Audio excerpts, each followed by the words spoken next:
We took a couple years off. I would consider it a good, since we stopped full-time touring, it's been, 5-6 years now. We all wanted to take a little bit of time and ground ourselves at home. Spending 10 years straight on the road doesn't leave much time to establish yourself at home. We all got real jobs and, worked and developed relationships and started families and all the stuff. And then the bug came back. I'm like, God, I want to play shows again.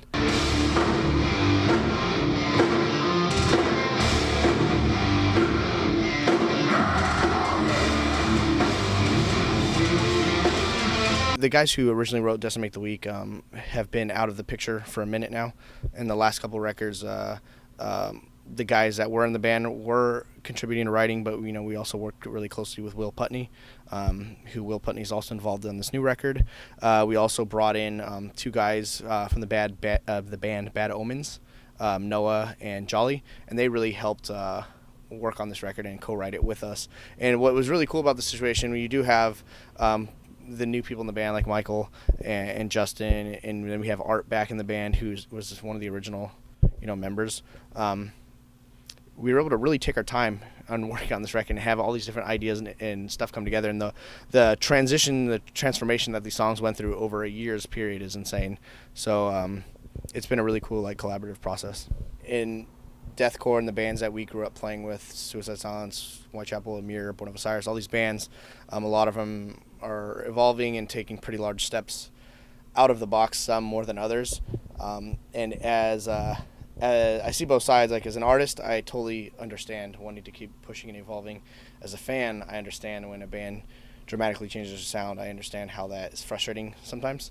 But like I said, I'm an artist as well, and I always want to keep pushing. I think that's something we've continually done record by record. We've always done weird stuff outside the box. And our new record that'll be coming out later this year is no different, where we continue to push and evolve and playing around with a lot of different vocal tones. I can't sing, so you don't have to worry about me singing. But just screaming in pitch and doing some different things like that is what we will be kind of implementing with the new record. We always want to evolve as an artist, and you don't want to keep putting out the same album. Some bands do, and that's great. If they're happy with that and their fans are happy, why not? But for us, coming from I have a very creative life, outside of the band as well. I do a lot of art stuff and a lot of design work, and that's something I love. I love creating and doing these different things, and that's something with this new record that we are kind of trying to push the artistic side, and what I mean by that, I just mean the creativeness of how we're delivering different choruses and trying to really build the song structures, opposed to just slamming riffs and breakdowns together. In the past, and being younger and more impressionable and having all these people in our ears, when we're putting out records, we're kind of taking a lot of direction and ideas from different places. And when we put out Decimate the Week, that seemed to be our signature album. And then for the Great Stone War, we wanted to try and do a more story-driven, more black metal, death metal type vibe to it. And that was definitely a step away from Decimate the Week. And so when we got into Against the World, we decided to try and find a happy medium there. I think we were also kind of listening a little too much on all levels, from fans and from our record label. And I think it's silly when bands say that they don't care what the fans think. They're gonna make the music they want.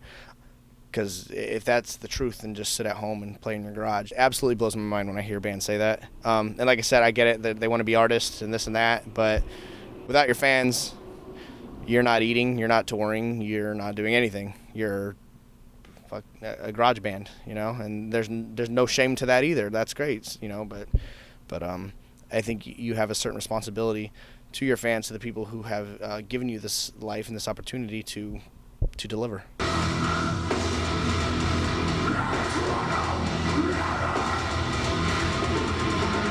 It's fun just being back out on the road and reconnecting with all these fans that, over all the last decade that we've met.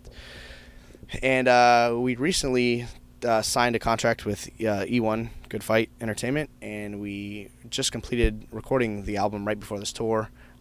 We're now sending it off to Mr. Will Putney to mix it, and then we are aiming to have it out early summer, and then going to be starting to pick up, touring kind of where we left off. I wouldn't say the band is going to be full-time. I would consider it more of a part-time job. But yeah, no, we're gonna Art plays in Prong, and Prong tours pretty heavily, so we're just kind of working around their schedule. Whenever they're not touring, we'll be touring, and that allows us to be home with families and work, go to work and stuff like that. So I love my job at home, and I get to sit. I have this like dungeon cave office underneath the theater at the theme park Knott's Berry Farm, and it's all themed Halloween year round. And I just go in there and work on cool Halloween haunted house stuff all year. And then I take a break from that and come out on the tour and yell a bunch of stuff into a microphone and hang out with my family. In between that, life is good. There's only been one Halloween season I missed, and that was for the Danzig Dimmu Borgir tour. I couldn't not do that tour. But typically, yeah, I'll take more so like the end of August all the way through October off to be home and oversee the haunt that I run, as well as go and check out all the other awesome Halloween, festivities that October has to offer.